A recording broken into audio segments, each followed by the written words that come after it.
할렐루야.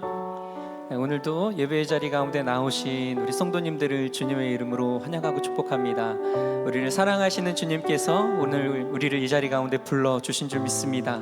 그리고 오늘 우리 가운데에 하나님께서 귀한 말씀과 은혜로 충만하게 채우셔서 또 한 주를 살아갈 수 있는 힘을 허락하여 주실 줄 믿습니다. 우리 그 주님을 기대하는 마음으로 우리 다 같이 일어나셔서 우리 왕이신 그 주님 앞에 온 마음을 다해서 함께 찬양하며 나아가겠습니다.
다시 한번 1절로 찬양합니다. 예수 우리 왕이여, 예수 우리 왕이여,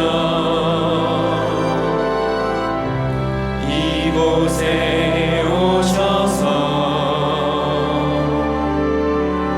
우리가 왕께 드리는 영광을 받아 주소서.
다시 한번 고백합니다. 우리는 주님의 종들, 우리는 주님의 종들, 주님은 우리 왕이시라. 주 대신 예수님 오셔서 이 찬양을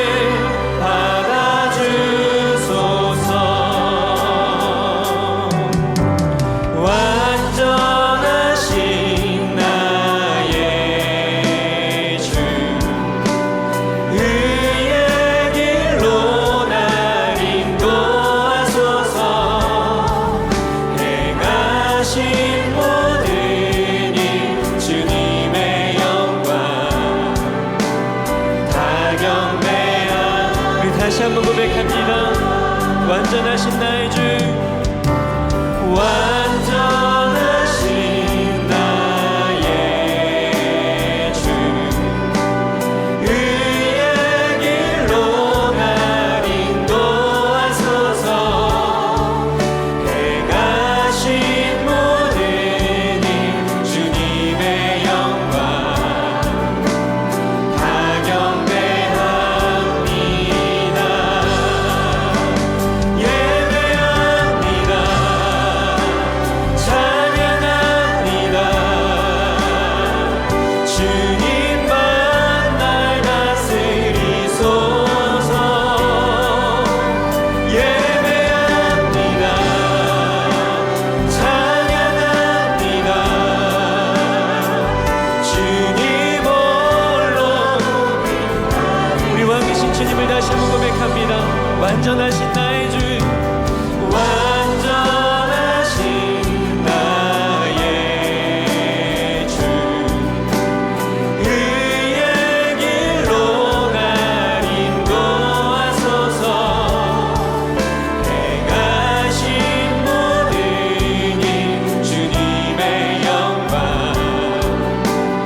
전능하사 천지를 만드신 하나님 아버지를 내가 믿사오며 그 외아들 우리 주 예수 그리스도를 믿사오니 이는 성령으로 잉태하사 동정녀 마리아에게 나시고 본디오 빌라도에게 고난을 받으사 십자가에 못 박혀 죽으시고 장사한 지 사흘 만에 죽은 자 가운데서 다시 살아나시며 하늘에 오르사 전능하신 하나님 우편에 앉아 계시다가 저리로서 산자와 죽은 자를 심판하러 오시리라.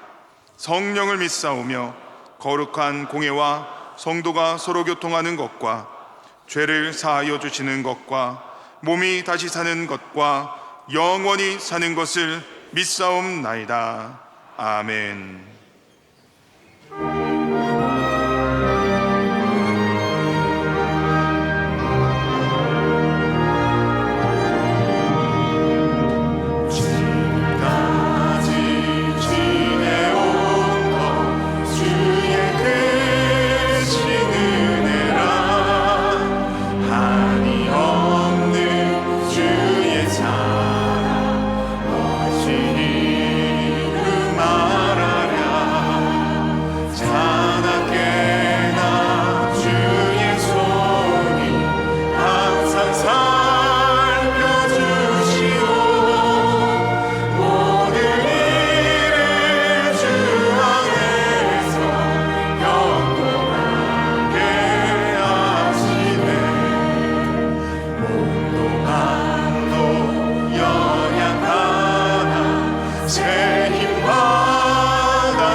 자비로우시고 사랑이 많으신 아버지 하나님, 은혜를 감사합니다.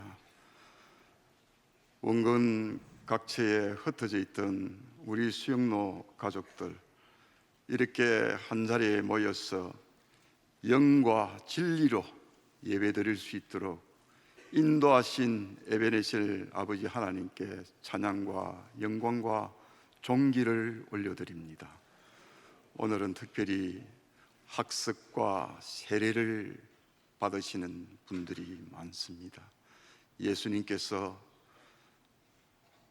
세례 요한으로부터 세례를 받고 성령이 비둘기같이 임하여 주시고, 그리고 또 공생애가 시작된 것 같이 오늘 세례를 받는 모든 분들 성령 충만케 하여 주시옵소서. 일평생 동안 주님 부르실 그날까지 이 세례의 그 감격과 그 감사를 늘 기억하면서 주님의 복된 자녀로 살아갈 수 있도록 축복하여 주시옵소서.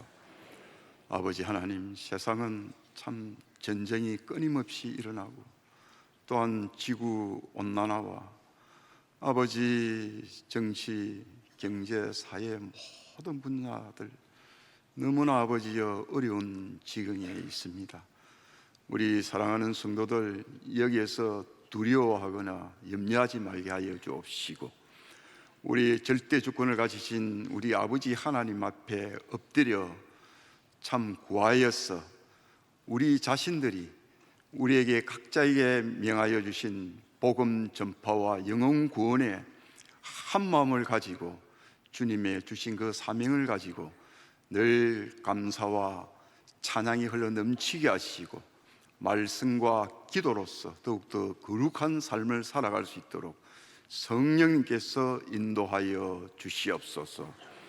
아버지 하나님, 그래서 우리가 작은 일에 충성하는 자가 큰 일에도 충성한다고 하였사오니 이번 이 사랑방 전도 축제가 진행 중인데 이를 잘 감당할 수 있도록 주님께서 주신 은혜를 감사하여서 이 일에 전심전력하여서 아버지 하나님 앞에 착하고 충성된 종아 칭찬받는 우리 모두가 될 수 있도록 인도하시고 축복하여 주시옵소서.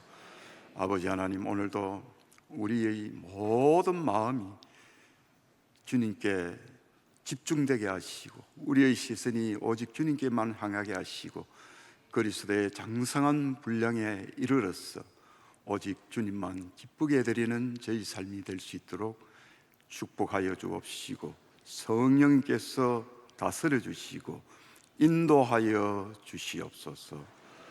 오늘도 아버지 하나님, 이름도 없이 빛도 없이 일찍부터 우리 몸된 교회를 위해서 충성하며 봉사하는 여러 봉사자들 다 잘 알고 계시오니 그들의 기도를 응답해 주시옵소서. 오늘 아버지 하나님, 목사님 단상에 서서 귀한 말씀 증거하실 때에 먼저 우리의 심령이 뜨거워지게 하여 주시옵소서.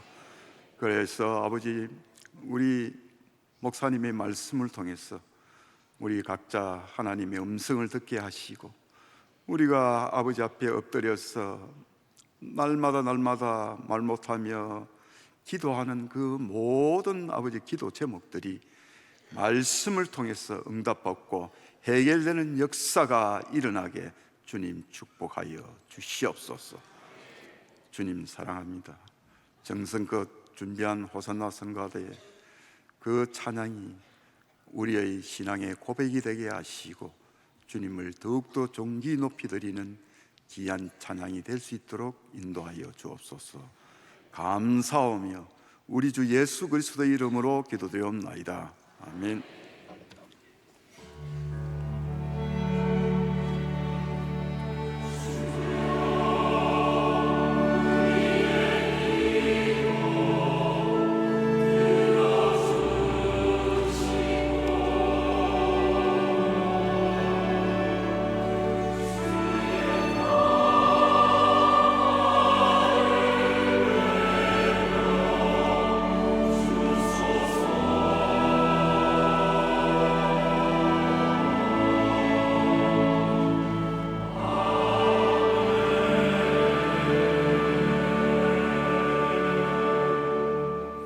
오늘 우리 학습 세례식을 거행하겠습니다. 너무도 귀중한 시간인데요.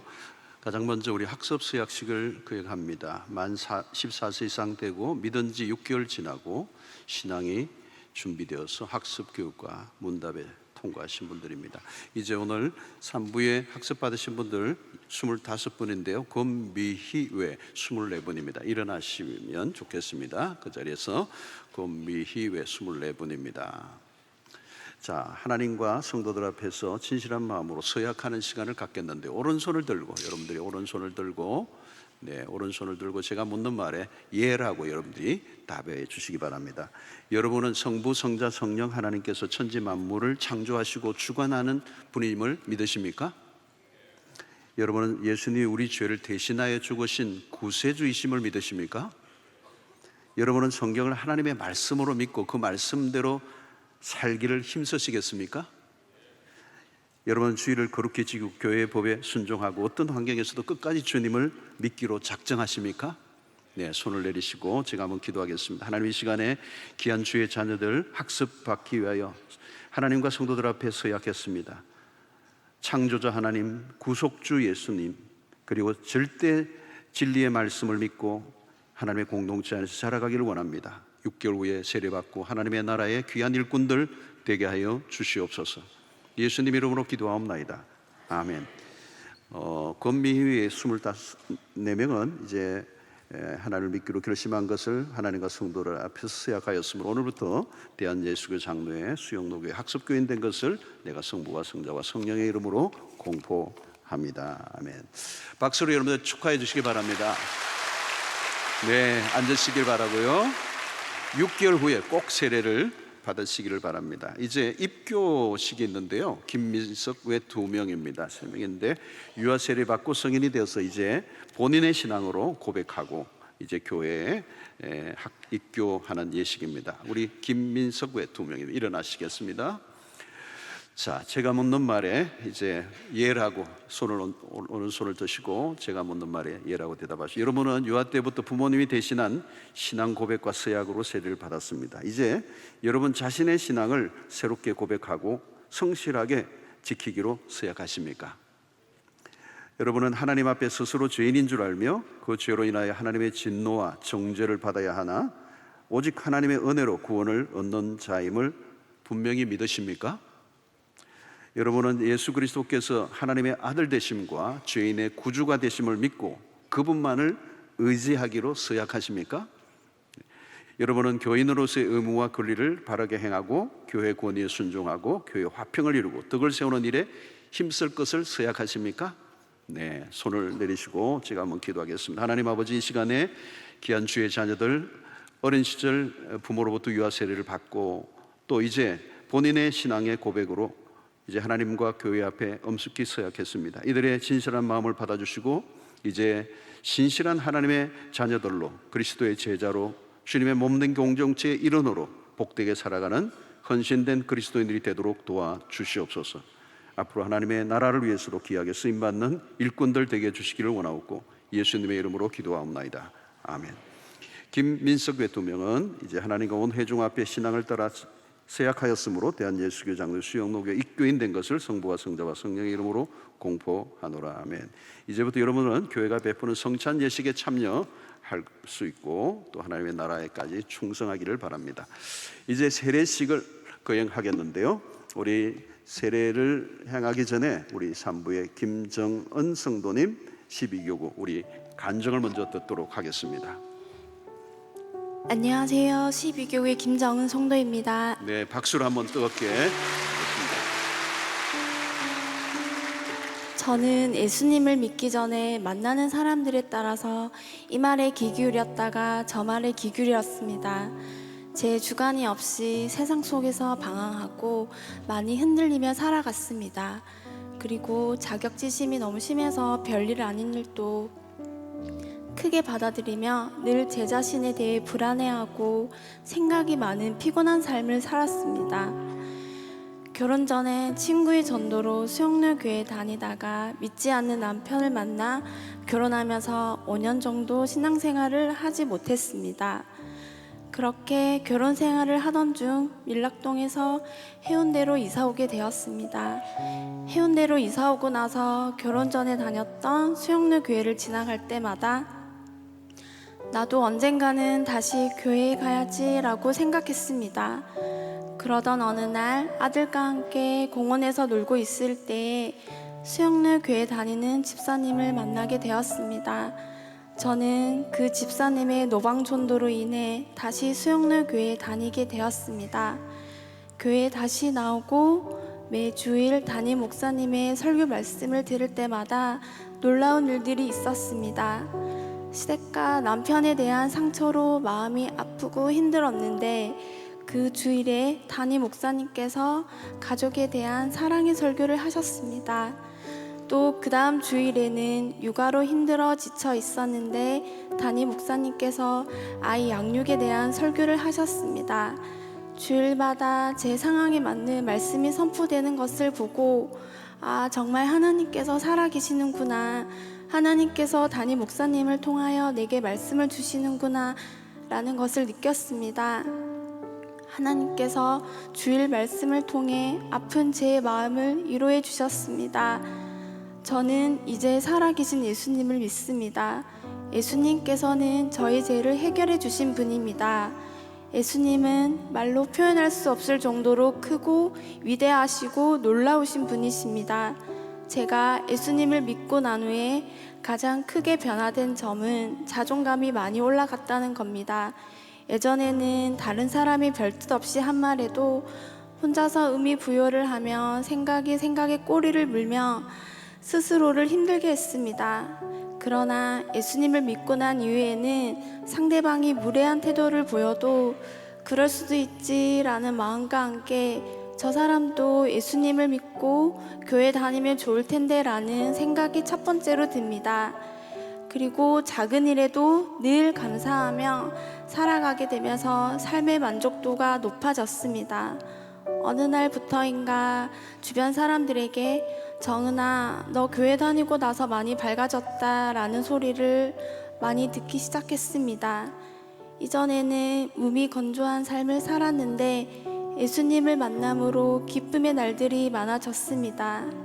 수영로 교회를 다니면서 제게 주어진 또 하나의 선물은 사랑방 식구들입니다. 힘든 일이 생긴 사랑방원에게는 누가 먼저랄 거 없이 다가가서 손잡아주며 같이 울어주고 기도해주고 또 기쁘고 축하할 일이 생긴 사랑방 원가는 함께 웃으며 기뻐해 줍니다. 저는 사랑방을 통해 많은 사랑을 경험하고 있으며 그 안에서 안정감을 누리고 있습니다. 매주 사랑방으로 모일 때마다 사랑방 모임의 소중함을 느끼며 하나님께 감사하고 있습니다. 얼마 전에 사랑 목자님께 연락이 와서 이번에 세례를 받을 수 있다고 알려주셨습니다.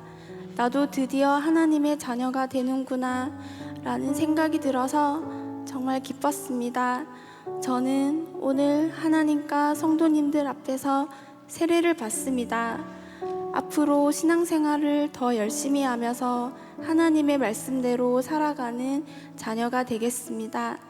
그리고 아직 예수님을 믿지 않는 남편도 저와 함께 예수님을 믿고 주일에 함께 교회에 나오고 영적인 이야기도 함께 나눔으로 믿음의 가정으로 세워져 가기를 소망합니다. 또 예수님을 만나기 전에 저의 모습처럼 부정적인 생각으로 힘드신 분이나 마음이 아프고 힘드신 분들에게 살아계신 하나님을 전하면서 살고 싶습니다. 감사합니다. 네, 감사합니다. 감사합니다. 귀한 간절 감사합니다. 이제 세례 3부에 받으시는 분은 30분인데요. 김정은 외 29분 한번 그 자리에서 일어나시겠습니다. 이제 세례는 그리스도와 하나 되는 옛 사람은 죽고 새 사람이 되는 이제 정말 그리스도인들에게서 매우 의미 있는 시간인데요. 우리 주님의 명령에 따라 가서 제자를 삼고 세례를 주라는 명령에 따라 오늘 세례를 베풀고자 합니다. 이제 서약하는 시간인데요. 오른손을 들고 제가 묻는 말에 예라고 대답을 해주시기 바랍니다. 여러분은 하나님 앞에서 진노를 받아야 마땅한 죄인이지만 하나님의 자비하심으로 구원을 받는 자임을 믿으십니까?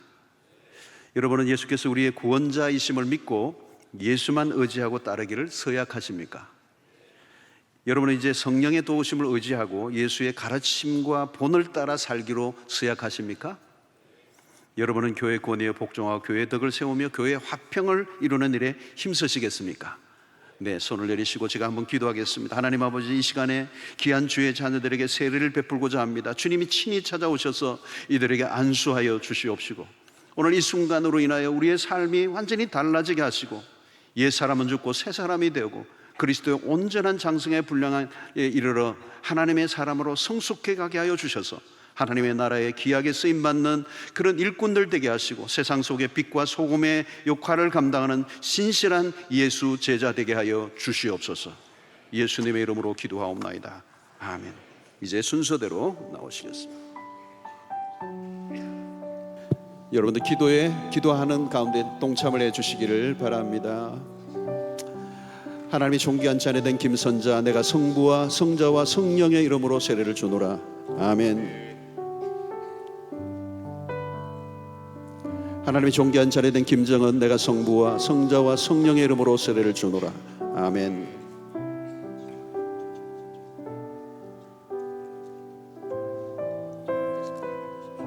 하나님의 존귀한 자리 된 박성호 내가 성부와 성자와 성령의 이름으로 세례를 주노라. 아멘.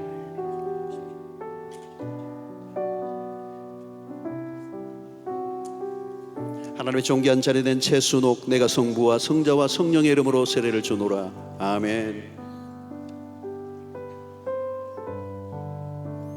하나님의 존귀한 자리 된 이향영 내가 성부와 성자와 성령의 이름으로 세례를 주노라. 아멘. 하나님의 존귀한 자리 된 정영순 내가 성부와 성자와 성령의 이름으로 세례를 주노라. 아멘. 하나님의 존귀한 자리 된 양경화 내가 성부와 성자와 성령의 이름으로 세례를 주노라. 아멘. 하나님의 존귀한 자리 된 이민정 내가 성부와 성자와 성령의 이름으로 세례를 주노라. 아멘. 하나님의 존귀한 자리 된 최민희 내가 성부와 성자와 성령의 이름으로 세례를 주노라. 아멘. 하나님의 존귀한 자리 된 김민영 내가 성부와 성자와 성령의 이름으로 세례를 주노라. 아멘. 하나님의 존귀한 자리 된 이정자 내가 성부와 성자와 성령의 이름으로 세례를 주노라. 아멘. 하나님의 존귀한 자리 된 김용진 내가 성부와 성자와 성령의 이름으로 세례를 주노라. 아멘. 하나님의 존귀한 자리 된 김기훈 내가 성부와 성자와 성령의 이름으로 세례를 주노라. 아멘. 하나님의 존귀한 자리 된 박경애 내가 성부와 성자와 성령의 이름으로 세례를 주노라. 아멘. 하나님의 존귀한 자리 된 차덕열 내가 성부와 성자와 성령의 이름으로 세례를 주노라. 아멘. 하나님의 존귀한 자리 된 최경집 내가 성부와 성자와 성령의 이름으로 세례를 주노라. 아멘. 하나님의 존귀한 자리 된 유영일 내가 성부와 성자와 성령의 이름으로 세례를 주노라. 아멘. 하나님의 존귀한 자리 된 정구영 내가 성부와 성자와 성령의 이름으로 세례를 주노라. 아멘. 하나님의 존귀한 자리 된 이상복 내가 성부와 성자와 성령의 이름으로 세례를 주노라. 아멘. 하나님의 존귀한 자리 된 장춘자 내가 성부와 성자와 성령의 이름으로 세례를 주노라. 아멘. 하나님의 존귀한 자리 된 김점순 내가 성부와 성자와 성령의 이름으로 세례를 주노라. 아멘. 하나님의 존귀한 자리 된 김미나 내가 성부와 성자와 성령의 이름으로 세례를 주노라. 아멘. 하나님의 존귀한 자리 된 유예찬 내가 성부와 성자와 성령의 이름으로 세례를 주노라. 아멘. 하나님의 존귀한 자리 된 박인선 내가 성부와 성자와 성령의 이름으로 세례를 주노라. 아멘. 하나님의 존귀한 자리 된 이규진 내가 성부와 성자와 성령의 이름으로 세례를 주노라. 아멘. 하나님의 존귀한 자리 된 김대욱 내가 성부와 성자와 성령의 이름으로 세례를 주노라. 아멘.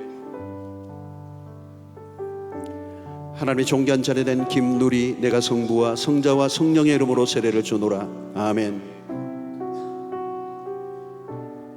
하나님의 존귀한 자리 된 장길순 내가 성부와 성자와 성령의 이름으로 세례를 주노라. 아멘. 하나님의 존귀한 자리 된 주희경 내가 성부와 성자와 성령의 이름으로 세례를 주노라. 아멘.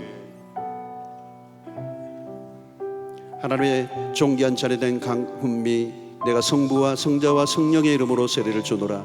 아멘. 하나님의 존귀한 자리 된 오강철 내가 성부와 성자와 성령의 이름으로 세례를 주노라. 아멘.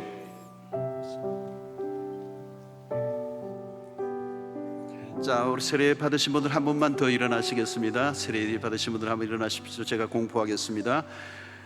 이제 김정은의 29명은 오늘 하나님의 은혜로 세례를 받았으므로 이제 대한예수교 장로의 수용로교회 세례교인 된 것을 내가 성부와 성자와 성령의 이름으로 공포하노라. 아멘.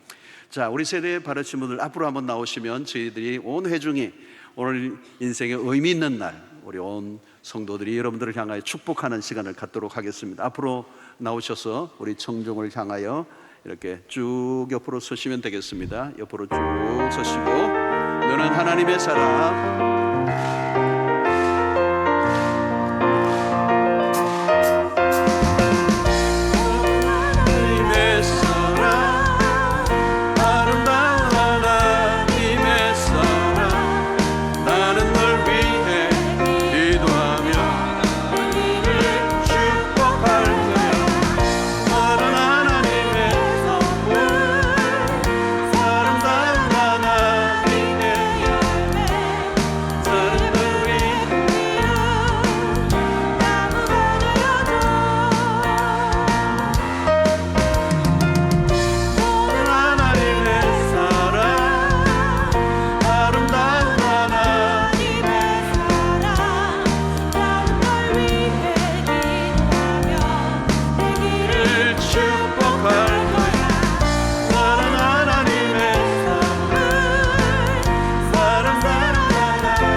네, 이제 자리로 돌아가실 때 우리 한 번 더 축복하며 박수하도록 하겠습니다.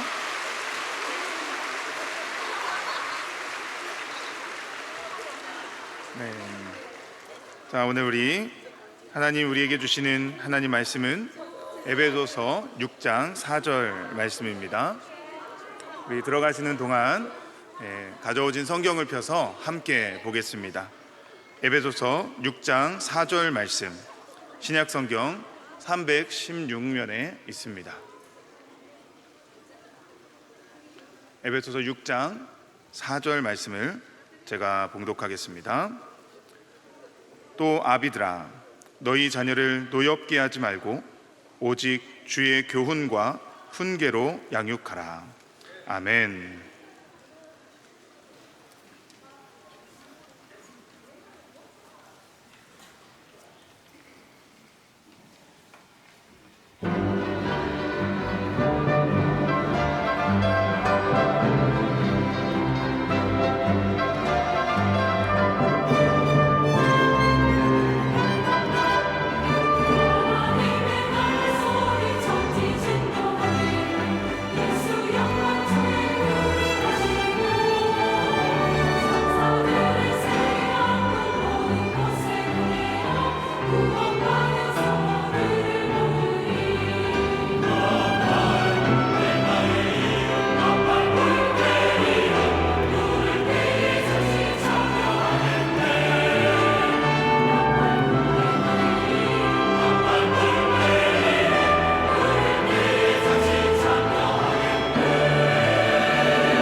우리 사랑방 전도 축제 이렇게 이번 주 금요일 날 우리 사랑방별로 초청 잔치를 합니다. 이번에는 사랑방별로 이렇게 초청 주간을 갔는데요. 많은 또 수고와 또 열매가 있기를 바라겠습니다.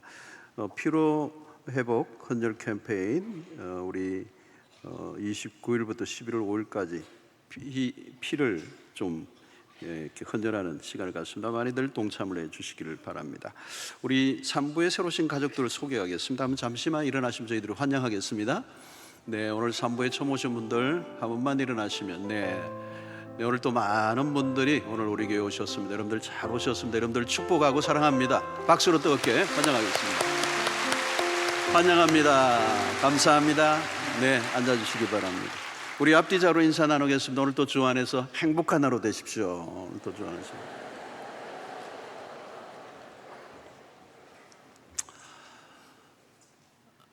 가정이 얼마나 중요한가. 우리 그동안 여러 주에 걸쳐서 가정에 대한 메시지를 나누고 있습니다. 가정의 핵심은 남편과 아내라고 하는 이 두 사람이죠. 관계입니다. 에덴에서도 보면 아담과 하와의 관계로부터 출발했어요. 그 다음에 관계는 부모와 자녀와의 관계입니다. 지난주는 자녀들이 부모에 대해서 공경하는 부분에 대해 살펴보았고요. 오늘은 부모와 자녀와의 관계 속에 부모들이 자녀들을 어떻게 양육할 것인가의 문제입니다. 자, 부모에게 주어진 중요한 책임은 자녀 양육입니다. 양육. 이게 가장 큰 미션이죠, 미션. 사절을 보면 아비더라, 아비더라. 이 아비라는 말은 어머니와 아버지를 다 총칭하는 겁니다. 그러나 이 부모 중에도 아버지와 어머니 중에도 이 아버지에게 더 염두에 둔 가정에서 아버지의 역할, 리더십이 더 중요하다는 의미가 들어 있습니다. 아비더라 할 때 아버지가 더 중요한 위치에 있습니다. 자, 근데 이 부모가 어찌됐든 부모가 자녀들에게 양육을 하는데 이 부모가 좋은 영향을 줄 수도 있지만 자칫하면 좋지 않은 영향을 줄 수도 있습니다. 사랑도 주지만 상처도 끼칠 수 있는 게 부모와 자녀의 관계입니다. 그래서 바로 오늘 먼저 이 부정적인 것부터 언급을 해요. 아비들아, 너희 자녀를 노엽게 하지 말고 그랬습니다. 자녀들을 화나게 하지 말라. 자녀들을 열받게 하지 마라 이 말이에요. 부모들이 자녀들을 적절한 통제를 해야 되죠. 통제를 해야 되죠. 그런데 지나치게 통제하는 것, 방임하는 것도 문제지만 지나치게 통제하는 것도 문제가 되죠. 자녀를 노엽게 하는 일은 생각보다 많습니다. 일방적인 강요, 부모이기 때문에 일방적으로 강요하고 일방적으로 명령하고 통제하려고 하는 거, 이게 다 분노하게 하는 거죠. 권위주의적인 부모 아래에 억압적으로 자라난 자녀들이 생각도 많습니다. 힘이 모자라서 어쩔 수 없지만 아내는 울분이 이제 커가죠. 때로는 신앙을 심어주려고 하는 열심도 좋지만 억압과 강요는 신앙으로부터 더 멀어지게 할 수도 있습니다. 혹시 오늘 부모님에게 억지로 지금 별로 안 좋지만 할 수없이 따라온 자녀들이 있는지 모르겠어요. 조심스럽게 접근을 해야 되죠. 아이들의 입장을 고려하면서 이렇게 스텝을 가져야 될 필요가 있습니다. 특히 이제 청소년기에는 반발심이 굉장히 강하죠.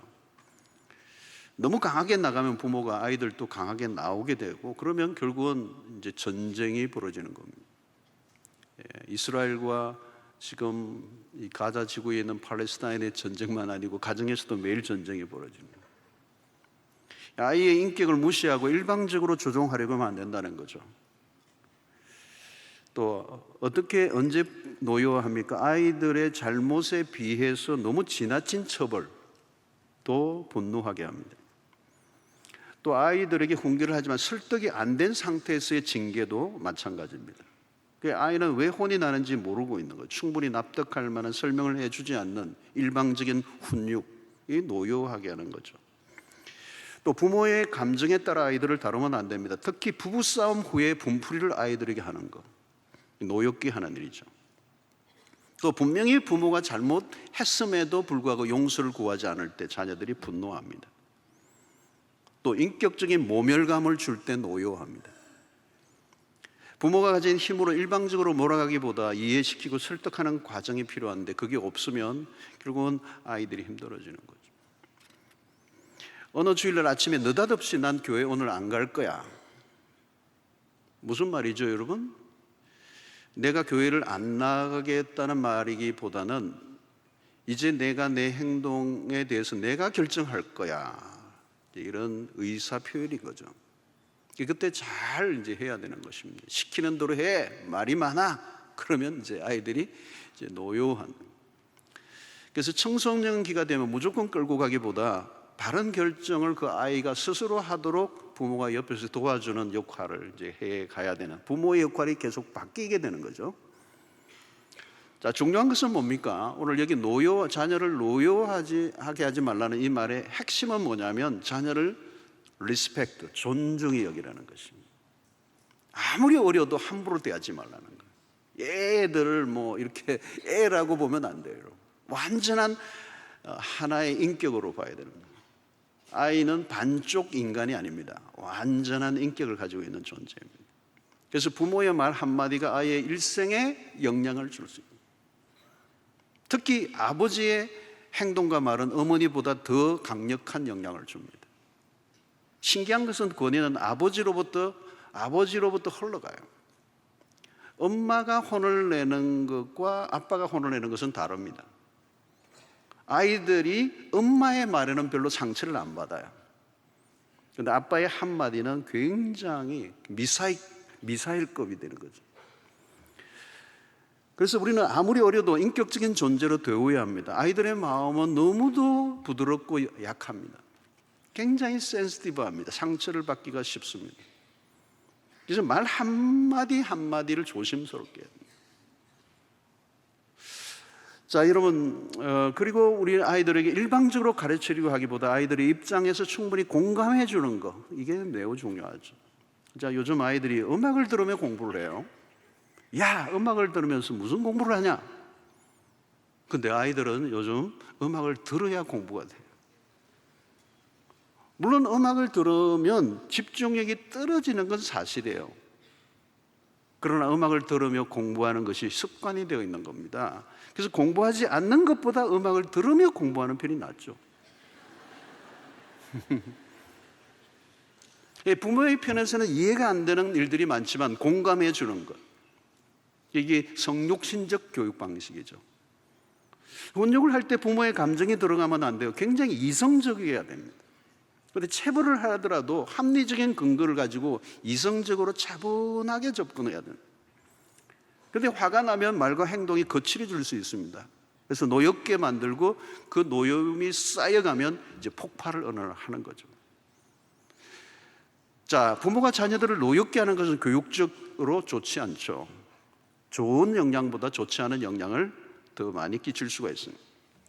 자, 오늘 4절에 보면 또 아비들아 너희 자녀를 노엽게 하지 말고 그 다음에 적극적인 말씀을 하죠. 오직 주의 교훈과 훈계로 양육하라 그랬습니다. 여기 양육이라는 단어가 뭐죠? 기르다, 돌보다, 보살펴주다 이런 단어예요. 자녀는 스스로 자라갈 수 없는 존재인 거예요. 부모의 돌봄이 필요한 거죠. 길러주고 모든 것을 돌봐주는, 최소한도 한 약 20년 동안은 엄청난 에너지가 자녀에게 들어갑니다. 그래서 사실 출생보다 더 힘든 건 성장의 과정이죠. 여러분, 식물을 잘 키우는 것도 어렵잖아요. 여러분, 난초를 키우는 분들을 보니까 지극정성이더라고요. 굉장히 고급 난초를 키우는데요, 와, 정성이 보통이 아니에요. 항상 신경을 써주고 온도도 체크하고 뭐 수분도 체크하고 그 다음에 바깥에 빛이 막 들어오지 못하도록 적절하게 차단하고 저녁에 주무실 때 난초도 주무시라고 불 꺼주고. 대단해요, 대단해요. 애완견을 키우는 일도 보통이 아닙니다. 보통이 아니에요. 근데 사람은 그것과 비교할 수 없을 정도의 정성과 에너지가 들어가요. 이 양육하라고 하는 것은 부모에게 주어진 임무요, 책임이요, 사명이요, 어마어마한 것이. 자, 그러면 바울은 어떻게 양육하라는 것입니까? 두 가지. 오직 주의 교훈과 훈계로 양육하라. 첫 번째는 주의 교훈. 이 말은 살아가야 할 길을 가르쳐 주는 것입니다. 잠언 22장 6절에 이런 말씀이 있어요. 마땅히 행할 길을 아이에게 가르치라. 그리하면 늙어도 그것을 떠나지 아니하리라. 여러분, 마땅히 행할 길을 가르쳐 주는 것입니다.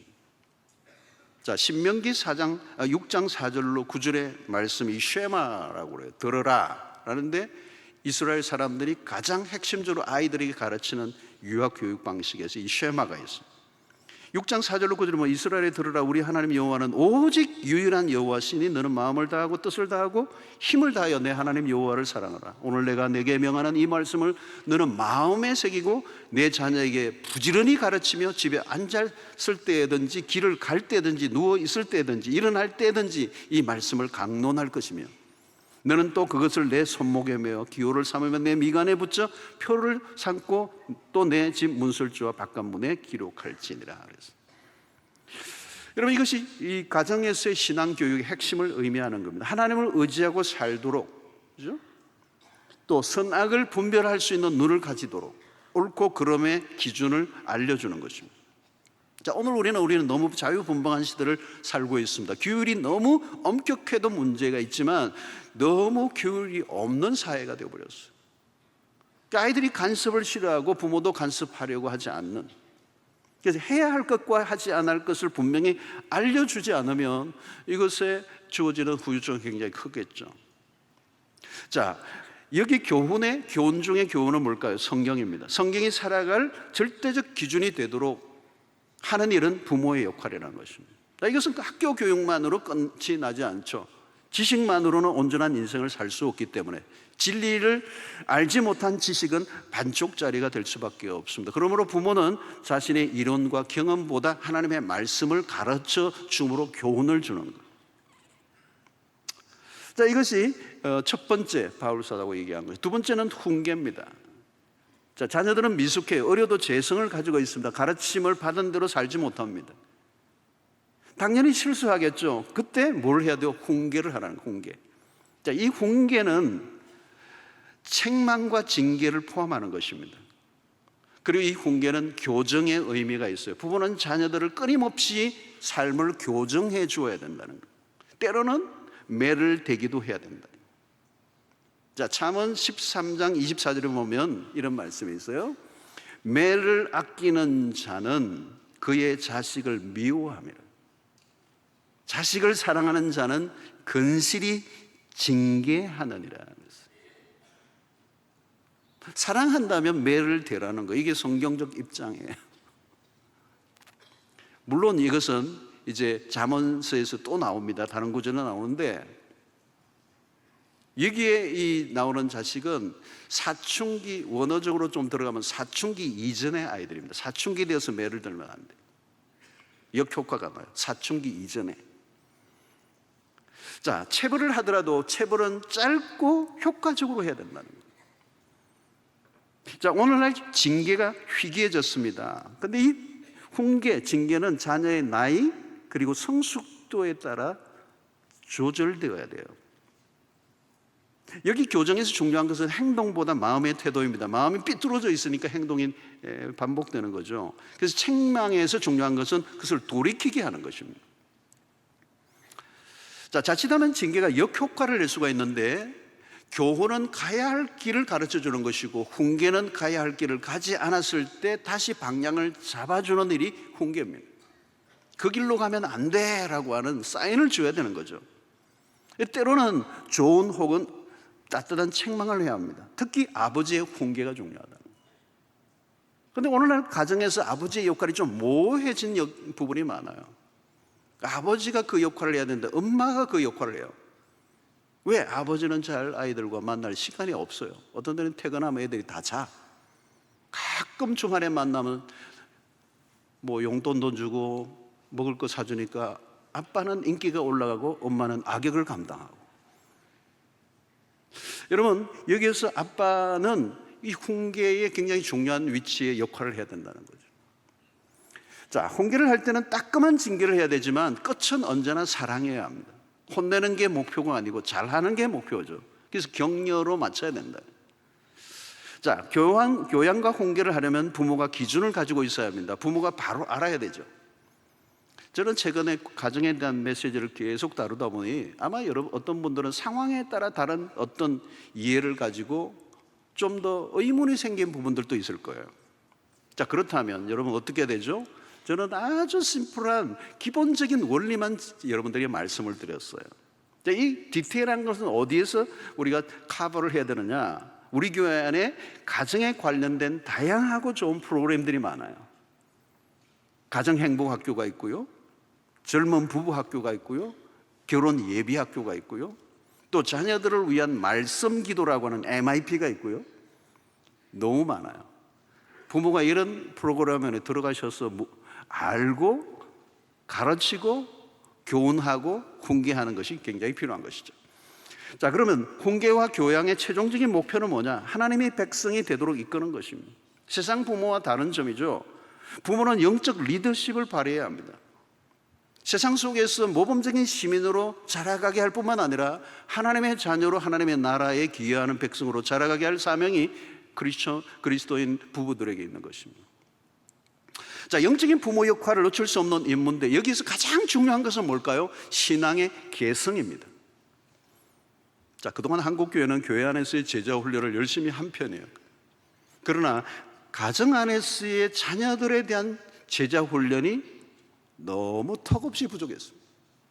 사도행전 1장 8절에 온 예루살렘과 온 유대와 사마리아와 땅끝까지 이르러 내 증인이 되리라고 하는 이 수평적 복음 선거는 열심이었는데 수직적으로 자기 다음 세대에게 복음을 흘러가게 하는 일에는 매우 소극적이었다.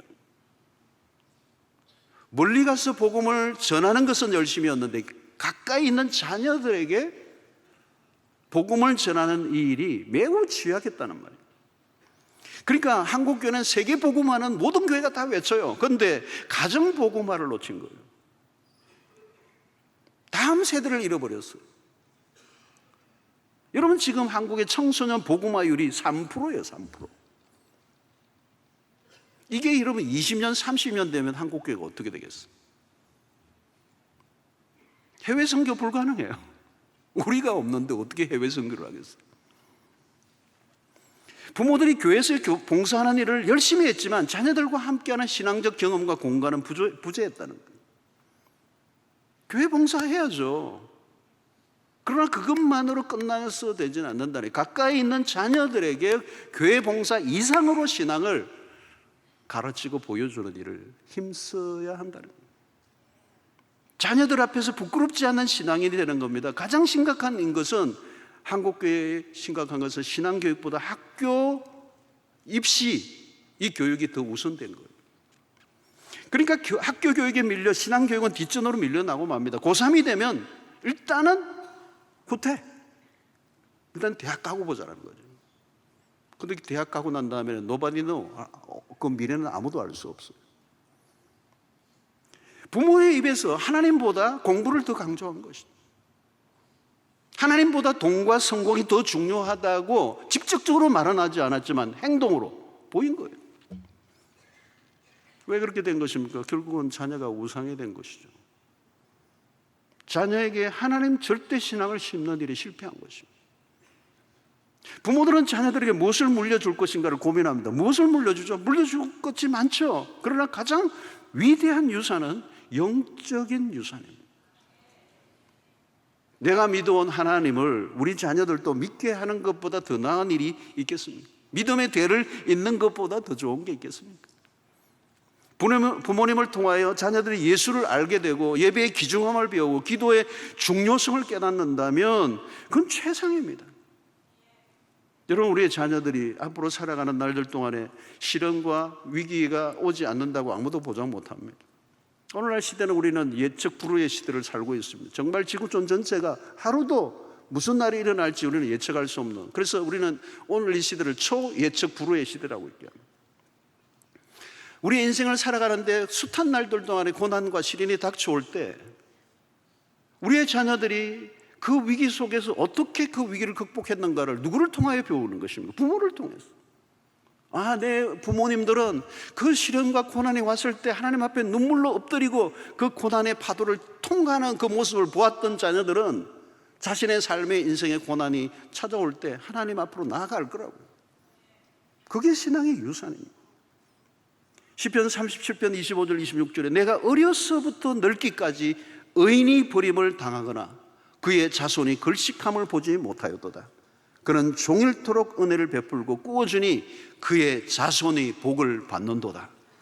그러니까 내가 받았던 복보다 우리의 자손들이 더 복을 받기를 원하는 마음, 그건 모든 부모가 가지고 있는 마음이잖아요. 여러분, 자녀에게 무엇을 물려줄까요? 유산의 문제로 고민하는 분들이면 염려하지 마세요. 지금이라도 늦지 않습니다. 자녀들은 부모님이 보여준 대로 사는 겁니다. 부모가 무엇을 중요하게 여겼는지, 왜 그렇게 살았는지, 그것이 사는 것, 그렇게 사는 것이 왜 가장 최고의 삶인가를 자녀들에게 보여주는 것입니다. 물론 내가 최선을 다했다 해도 자녀들이 우리의 마음대로 행동하지 않을 수 있습니다. 때로는 정반대의 모습으로 갈 수도 있습니다. 내 기도와 다른 모습으로 살아가는 일로 인하여 상심한 분들이 있습니까? 상심하지 마십시오. 기도한다고 당장 응답이 안 될 수도 있습니다. 그러나 내가 하나님의 말씀 앞에 살아가다 보면 어느 날 우리의 자녀들이 그 길로 따라오게 될 줄로 믿습니다. 시편 71편 18절 보세요. 하나님이여, 내가 늙어 백발이 될 때에도 나를 버리지 마시며 내가 주의 힘을 후대에 전하고 주의 능력을 장래의 모든 사람에게 전하기까지 나를 버리지 말아 주십시오. 여러분, 어떻게 해야 됩니까? 부모가 하나님 앞에서 바르게 살아가는 겁니다. 부모가 자녀에게 보여준 것 이상으로 자녀들이 살 수가 없습니다. 자녀 교육에 어려움이 여기에 있어요. 말로는 안 돼요. 보여주는 겁니다.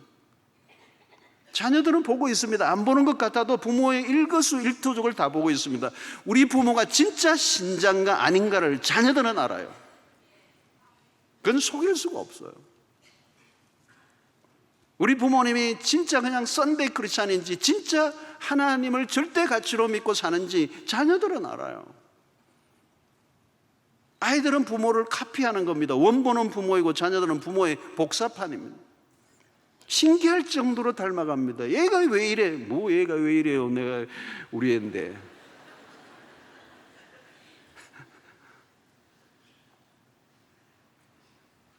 그러니까 여러분, 오늘 자녀 교육에 관한 얘기를 하는데요, 좀 더 초점을 맞추면요, 자녀 교육이 아니에요. 자녀 문제가 아니고 부모의 문제예요. 자녀들의 문제는 모두 부모로부터 출발한 겁니다. 1세대의 연약함이 다음 세대로 넘어가는 겁니다. 한국교회가 다음 세대 하는데 저는 다음 세대 얘기 안 합니다. 다음 세대는 존중이 안 되고 다음 세대 걱정할 게 아니고 신앙에 있어서는 1세대가 제대로 신앙생활을 하면 다음 세대는 일어날 줄로 믿어요. 그런데 1세대가 제대로 안 하는데 다음 세대가 일어날 리가 없습니다. 그러니까 문제는 다음 세대의 문제가 아니고 1세대의 문제. 1세대가 150 하면 2세대가 80 따라올 겁니다. 그런데 1세대가 100 하면 50 따라와요. 1세대 신앙이 한 80 정도 되면 자녀들은 40 이하예요. 내가 뜨겁지 않은데 자녀들이 뜨거울 리가 있나요? 150도 뜨거워야 80 따라온다니까요. 그런데 내가 100이 안 되는데 자녀가 무슨 재주로 100을 따라옵니까? 그러니까 여러분, 아브라함, 이삭, 야곱 보세요. 아브라함의 신앙 그 다음 대에 이삭에 그렇게 전수되지 않아요. 그러니까 중요한 것은 내가 하나님을 지금 닮아가고 있는가 하는 거예요. 내 신앙. 그리고 하나님은 자녀를 통해서 우리 부모의 세대를 훈련시키시는 거예요. 내 고집을 꺾으시고 나를 낮추시고 내 안에 욕심을 내려놓게 하시고. 우리는 자녀들에 대한 욕심이 얼마나 많아요. 자녀를 통하여 내 욕망을 이루고자 하는 그 허영이 우리에게 얼마나 많아요. 우리 집안 정도면 너는 이 정도는 자라줘야 된다라고 하는 욕망이 우리에게 얼마나 많아요. 부모의 그 신분과 그 위신을 채워주고자 하는 그 너가 이 가문의 영광이다라고 하는 그 부담감이 얼마나 많아요. 그러니까 엄밀히 말하면 여러분, 아이들과 씨름을 하면서 하나님은 우리 자신을 보게 하시고 우리 자신을 훈련시키시는 거예요. 여러분, 자녀들이 잘 따라오지 않는 것 같아도 염려하지 마세요. 언젠가 따라올 것을 볼 거예요. 근데 내 자녀가 나를 따라하고 나의 삶을 담고 내가 하고 있는 삶에 모습을 따라 해도 괜찮을까? 내 삶을 돌아보는 거예요. 여러분, 부모들이 자녀들 앞에서 가장 치명적인 결함이 하나 있는데 그게 뭐냐면 이중적인 삶의 태도예요. 하나님을 입으로만 믿고 실제로는 불신자처럼 살고 있다면 자녀들에게 그건 치명적인 영향을 주는 겁니다. 부모의 위선적인 신앙. 여러분, 부모가 완전하지 않아요. 우리도 실수합니다. 부족합니다. 때로는 죄도 짓습니다. 그때 솔직해야 돼요. 아빠가, 엄마가 부족해서 이렇게 실수를 했다. 근데 그걸 커버하려고, 다른 걸로 덮어버리려고, 위장하려고 하는 거예요. 잘 믿는 척하는 거예요. 믿음이 없는데 잘 믿는 척하는 거예요. 그러면 자녀들이 헷갈리는 거예요. 왜 저러면서 교회를 다니지? 저렇게 살면서 왜 예배를 드리지? 하나님 계신 거 맞아? 신앙의 회의를 갖게 되는 거예요. 중요한 결정을 내릴 때 거기에 하나님이 계신가? 자녀들에게 보여주는 거예요. 문제가 생기면 돈으로 해결하려고 하는가? 하나님 앞에 엎드리고 기도하고 해결하려고 하는 거. 그거 다 보여주는 거잖아요. 역할 모델이에요. 롤 모델이죠. 정말 돈보다 하나님이 귀중한가? 그거를 여러분 말로 안 해도 돼요. 그냥 묻어나는 겁니다. 그건 자녀들이 보는 거예요. 아빠, 신앙 뻥이야. 얘들 말로 진짜야. 우리 아빠는 진짜야. 자, 여러분, 우리가 자녀를 위하여 최선을 다해야 됩니다. 그러나 또 하나 우리가 생각해야 될 것은 우리의 힘만으로는 안 된다는 거예요. 자녀 교육 우리 마음대로 안 돼요. 근데 여러분, 걱정하지 마세요. 우리의 자녀가 아니에요. 사실은 하나님의 자녀예요. 하나님이 일시적으로 우리에게 맡긴 거예요. 소유권이 자녀들에게, 소유권이 우리에게 있는 게 아니에요. 우리는 그 자녀도 하나님이 우리에게 주신 거예요. 일시적으로 위탁받았단 말이죠. 그러니까 우리의 욕심이 들어가면 안 되고 하나님의 뜻대로 키워야 되죠. 우리의 욕심이 들어가면 여러분 뭐예요? 하나님이 그 자식을 포기하게 하세요. 왜? 우상이니까. 우상은 포기해야지. 그래야 되는 거잖아요. 하나님이 양육해 주셔야 합니다. 여러분, 구약의 요셉을 보세요. 일찍이 부모의 품을 떠났습니다. 산전수전 다 겪습니다. 그 곁에 엄마도 아빠도 안 보입니다. 요셉의 생에. 근데 애굽의 총리가 됩니다. 그리고 이스라엘 백성들을 태동시키는 데 혁혁한 공을 세운 하나님의 사람이 됩니다. 누가 길렀습니까? 답은 하나입니다. 하나님이 길렀습니다. 사무엘 어린 시절에 그냥 제단에 바쳤습니다. 한나가. 엄마도 그게 없습니다. 하나님이 기르시고 이스라엘이 걸출한 영적 리더가 됩니다. 여러분, 우리가 부모가 자녀들을 양육하는데 한계가 있으면 언제까지 따라다니겠습니까? 얼마나 내가 돌볼 수가 있겠습니까? 하나님이 다루셔야 돼요. 우리는 온전한 부모가 안 됩니다. 우리는 온전한 부모가 아니에요. 실수와 약점과 허물이 많아요. 사랑으로 돌보지만 상처도 많이 줘요. 우리가 책임을 지려고 하면 안 돼요.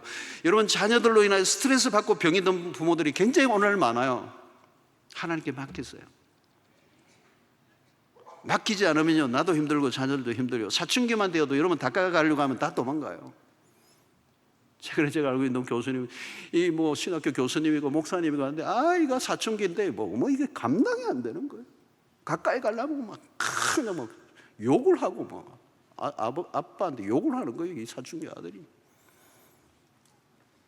어느 날 막 이제 만번하니까 막 방문을 꽉 닫고 가는데 방문 고리가 떨어져 버렸어. 그게 열려 있어요. 고리가 떨어진 고장이랑 문이 열려 있을 거 아니에요. 그러니까 막 소리를 지르니까 문 닫아! 그러니까 아빠가 문고기 떨어졌어. 그 아들이 고치고 문 닫고 가! 그러더라고. 지가 떨어뜨려 놓고. 우리가 할 수 있는 일이 별로 없어요. 여러분, 하나님께 위탁하는 것은 기도입니다. 자녀를 위한 부모의 기도가 중요합니다.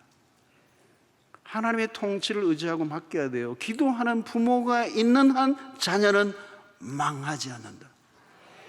이게 성 어거스틴 어머니 모니카의 얘기예요. 성 어거스틴은요 굉장히 일찍 가출해가지고 그냥 뭐 아이를 가지게 하고 뭐 별짓을 다 했어요, 여러분. 이 기독교에 걸출한 이 성 어거스틴. 근데 그 어머니 모니카의 기도가 끊임없이 멈추지 않을 때 그 아들을 한순간 뒤집어 놓았어요. 사랑하는 성도 여러분, 자녀를 하나님께 내어 맡길 때 자녀 역시 알아요. 하나님을 신뢰하는 부모의 모습을 통하여 자녀는 평안을 얻어요. 부모가 자녀를 하나님께 온전히 맡기지 못하면 초조해집니다. 마음에 평안이 없습니다. 자녀들 닥달합니다. 상처를 주고받습니다. 좋지 않은 영향력이 끊임없이 흘러갑니다. 여러분, 부모의 불안이 자녀에게로 옮겨지는 거예요. 하나님을 신뢰하세요. 신뢰는 말로가 아닙니다. 진짜 신뢰하고 자녀를 바라볼 때 난 너에게 모든 것 하나님께 너에게 맡겼다. 너를 하나님께 맡겼다. 그리고 하나님의 축복의 메시지를 전하세요. 하나님이 너를 축복하실 거야. 하나님이 너를 사랑하신다. 하나님은 너에 대한 계획을 갖고 있다. 너는 특별해. 난 너를 기대해. 난 너를 믿어. 여러분, 축복의 언어를 보냈어요. 안 듣고 있는 것 같은데 다 듣고 있어요. 부모의 말은 예언적이에요. 부모의 말은 믿음의 선포예요. 그 말대로 이루어질 줄로 믿습니다. 부모의 자녀를 향한 축복은 너무도 귀중해요. 계속 축복하세요. 행동을 보면 저주가 나올 것 같은데 절대 독설을 내뱉지 마세요. 축복하고 또 축복하세요. 그 축복이 그 아이의 가슴에 새겨지고 있어요. 그리고 하나님을 위해 올려드린 눈물의 기도는 결코 헛되지 않습니다. 시편 127편 3절에 보니까 보라, 자식들은 여호와의 기업이요 태의 열매는 그의 상급이로다. 누가 여러분 자식을 애물단지라고 그랬어요? 아니에요. 성경적 관점은 자식은 여호와의 기업이에요. 그 한 자식을 아름답게 양육하고 하나님이 세우실 때 그 자녀를 통하여 이루실 영광이 얼마나 큰지 알 수가 없어요. 자녀 양육 힘들어요. 인생에 그것보다 힘든 게 없을지도 몰라요. 그러나 포기하지 마세요. 하나님이 포기하지 않으셨는데 내가 포기해서는 안 돼요. 자녀를 통해 받으실 영광이 얼마나 큰가를 기대하시고 믿음 안에서 말씀 가운데 아름답게 양육하심으로 여러분들의 자녀가 하나님의 나라의 아름다운 인물로 양육되고 세워지고 축복의 근원으로 믿음의 계승을 통하여 믿음의 명문가를 이루는 역사가 여러분들 모두에게 있게 되기를 주의 이름으로 축원합니다. 하나님, 오늘 또 우리에게 주신 말씀으로 인하여 감사를 드립니다. 믿음의 계승을 이루는 우리 명문가들을 이룰 수 있도록 우리의 모든 성도들의 가정을 축복하여 주시옵시고 부모의 세대보다 자녀의 세대가 더 영광스러워져가는 역사가 일어나게 하여 주시옵소서. 믿음의 대가 끊기지 않게 하여 주시옵시고 축복의 통로가 되게 하여 주셔서 주님의 영광이 우리의 가정을 통하여 끊임없이 흘러가고 흘러갈 수 있도록 인도하여 주시옵소서. 예수님의 이름으로 기도하옵나이다. 아멘.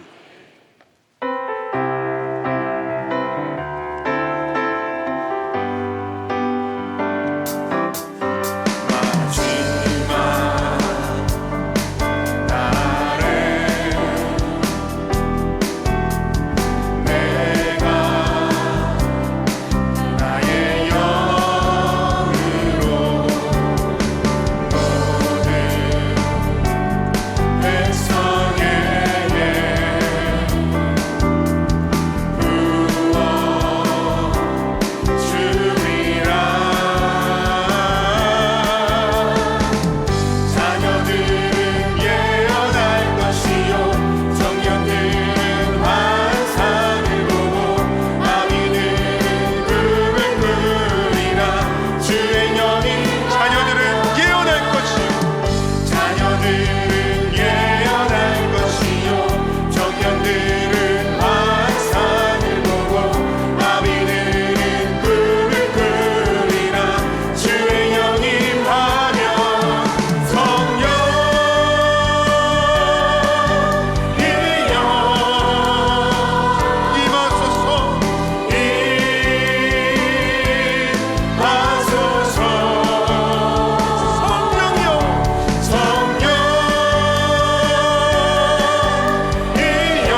시간에 귀한 물질을 구별하여 주의 손에 정성껏 올려드립니다. 하나님 나라 복음 위에서 귀하게 쓰여지게 하시고 드린 손길들마다 기억하시고 우리의 모든 생업에 복을 주시고 먹고 사는 문제로 연연하지 않고 주님의 나라와 의를 구할 때 이 모든 것 더하여 주시는 그 축복을 누리며 살게 하여 주시옵소서.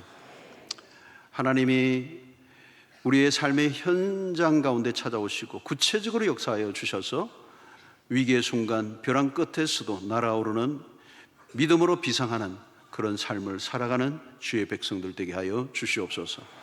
우리보다 우리를 더 사랑하시는 그 주님의 그 손길이 우리의 삶 가운데 늘 따라다니시는 것을 우리가 느끼게 하여 주시옵시고 낙심, 절망하지 않게 하여 주시고 염려, 근심에 빠지지 않게 하시고 감사와 평강으로 인도하여 주시옵소서. 오늘도 하나님 아버지, 처음 우리 교회 나온 우리 동독한 귀한 새 가족들 한 분 한 분을 축복해 주시고 또 믿음의 길에서 우리와 함께 승리하며 나아가는 저들 되게 해 주옵소서. 교회를 위해서 수고하는 모든 일꾼들에게 복의 복을 더하시고 흩어져 있는 백성을 군대로 유학으로 출장을 어디 했든지 임마누엘로 함께하여 주시옵소서. 저 이스라엘 땅 가자 지구에서 일어나고 있는 참혹한 전쟁의 소식을 듣습니다. 무고한 생명들이, 어린 생명들이 고통과 절망 속에 있습니다.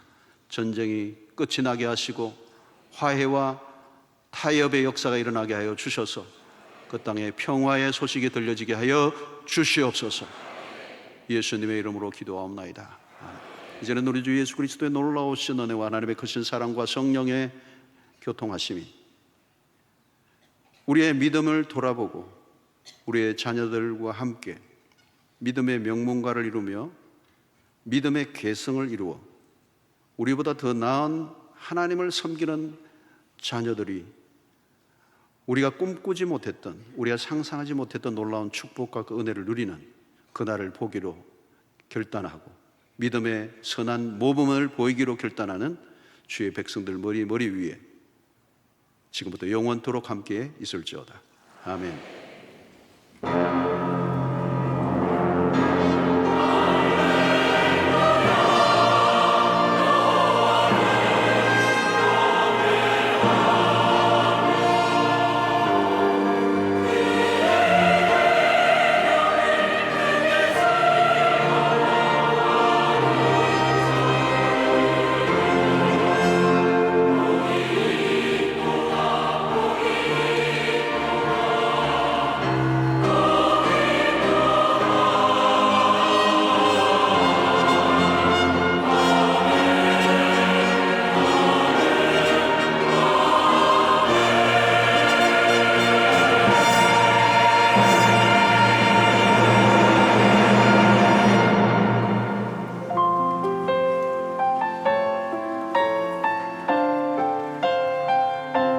우리의 믿음을 지키며 주님 앞에 나아가는 한 주 되시기를 축복합니다. 환난, 가난과 고난,